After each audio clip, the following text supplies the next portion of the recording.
Hello students, welcome back to the class. This is Yash. आज के इस वीडियो में हम हाईएस्ट कॉमन फैक्टर के बारे में समझेंगे कि हाईएस्ट कॉमन फैक्टर क्या होता है, जिसको हम ग्रेटेस्ट कॉमन फैक्टर भी बोलते हैं। चलिए इसकी डेफिनेशन, ये जो हाईएस्ट कॉमन फैक्टर लिखा हुआ है इसमें से ही इसकी डेफिनेशन निकालने की कोशिश करते हैं। सबसे पहले अंडरस्टैंड करते हैं टर्म फैक्टर। फैक्टर का मतलब होता है कि वो छोटे छोटे टुकड़े जो कि किसी नंबर को बराबर हिस्से में बांटते हैं उसको फैक्टर बोलते हैं। जैसे फॉर एग्जांपल मैं बोलता हूँ नंबर 8, अगर मैं इसके फैक्टर्स निकालता हूँ तो इसके फैक्टर्स आएंगे 1, 1 8 ज़ार 8, 2, 2 4 ज़ार 8, 4, 4 2 ज़ार 8 एंड 8, 8 1 ज़ार 8। A number is a factor of number itself. तो अगर हम इसे ध्यान से देखें तो ये जो फैक्टर्स आए 1, 2 एंड 4, ये तो नंबर से छोटे हैं, लेस देन 8, जबकि जो लास्ट फैक्टर है 8 वो नंबर के बराबर है। तो इसको हम कंक्लूड इस तरीके से कर सकते हैं कि जो फैक्टर है, किसी भी नंबर का जो फैक्टर होता है वो या तो नंबर से छोटा होता है या उसके बराबर होता है।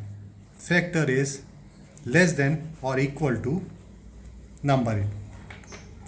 तो ये हमारी फाइंडिंग आई। अब बात करते हैं कॉमन की। जब हम दो नंबर लेते हैं उनमें जो फैक्टर्स कॉमन आते हैं उसको कॉमन कहते हैं, और उन कॉमन फैक्टर्स में जो सबसे बड़ा फैक्टर होता है उसको बोला जाता है हाईएस्ट कॉमन फैक्टर। चलिए एग्जाम्पल से समझते हैं। एक एग्जाम्पल लेते हैं। मैं दो नंबर लेता हूँ 3 एंड 4। अब हमें बोला जाता है कि इसका HCF निकालना है, that is highest common factor निकालना है।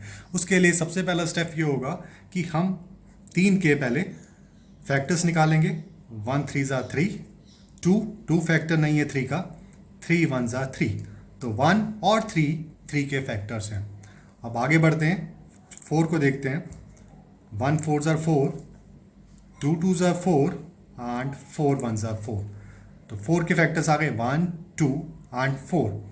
अब हम चेक करेंगे इन दोनों के बीच में कौन सा फैक्टर है जो कि कॉमन है।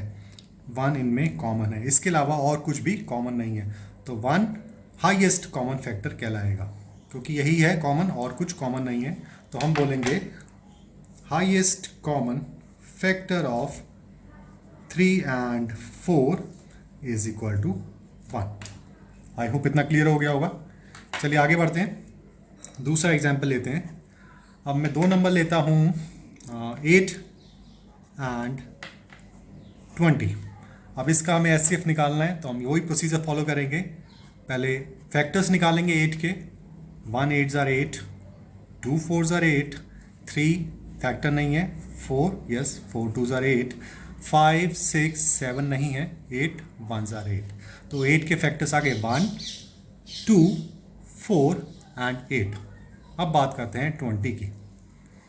1 20 ज़ार 20, 2 10 ज़ार 20, 3 नहीं है, 4 5 ज़ार 20, 5 4 ज़ार 20, 6 नहीं है, 7 नहीं है, 8 नहीं है, 9 नहीं है, 10 2 ज़ार 20, 11 12 13 14 15 16 17 18 19 ये नहीं है, 21 ज़ार 20।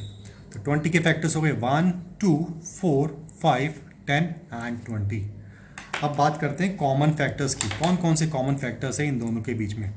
1 कॉमन है दोनों के बीच में, 2 कॉमन है, 4 कॉमन है, और बस ये 3 फैक्टर्स कॉमन है।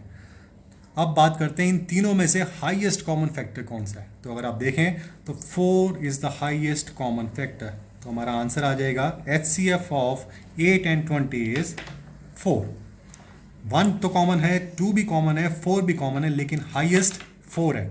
कॉमन भी है, फैक्टर भी है और हाईएस्ट भी है। तो हम बोलेंगे HCF of 8 and 20 is equal to 4। I hope ये क्लियर हो गया होगा। चलिए एक एग्जाम्पल और लेते हैं, एग्जाम्पल 3। इसमें हम ले लेते हैं दो नंबर्स 9 एंड 18। अब 9 के फैक्टर्स निकालते हैं। 1 9 ज़ा 9, 2 नहीं है, 3 3 ज़ा 9, 4 नहीं है, 5 नहीं है, 6 नहीं है, 7 8 भी नहीं है, 9 1 ज़ा 9। तो 9 के फैक्टर्स हो गए 1 3 एंड 9। अब 18 की बात करते हैं। 1 18s are 18, 2 9s are 18, 3 6 are 18, 4 नहीं है, 5 नहीं है, 6 3s are 18, 7 नहीं है, 8 नहीं है, 9 2s are 18, 10 11 12 13 14 15 16 17 ये नहीं है, 18 1s are 18। तो 18 के फैक्टर्स आ गए 1 2 3 6 9 एंड 18। अब बात करते हैं इन दो नंबर्स के बीच में 9 और 18 के बीच में कॉमन क्या क्या कौन कौन से फैक्टर्स हैं। 1 कॉमन है, 3 भी कॉमन है और 9 भी कॉमन है। अब ध्यान से देखते हैं, ये तीनों फैक्टर्स तो कॉमन है, लेकिन हाईएस्ट कौन सा है? इन तीनों के बीच में सबसे बड़ा फैक्टर है इस 9। तो हम बोलेंगे highest common factor of 9 and 18 is 9। HCF of 9 and 18 is equal to 9। तो ये 3 एग्जाम्पल्स हैं जिसमें हमें पता लगा कि HCF हम किस तरीके से निकालते हैं। अब ध्यान से देखिए, ये जो पहला एग्जाम्पल है इसमें जो 2 नंबर थे वो हैं 3 एंड 4, इनका HCF आया 1, जो कि 3 से भी छोटा है और 4 से भी छोटा है। दूसरे केस में 2 नंबर्स हमने लिए 8 एंड 20, इसके जो HCF आया वो आया 4, जो कि 8 से भी छोटा है और 20 दोनों नंबर से छोटा है। जबकि तीसरे केस में दैट इज़ 9 और 18 के केस में HCF आया 9, जो कि 18 से तो छोटा है लेकिन 9 के बराबर है।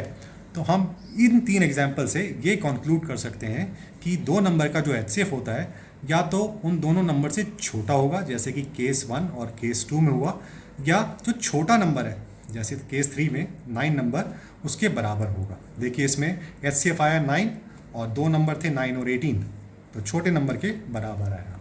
तो इस तरीके से हमने कंक्लूड किया कि HCF किस तरीके से निकालते हैं। आई होप आपको क्लियर हो गया होगा। Thank you very much. Have a nice day. I'll see you in the next class. Goodbye.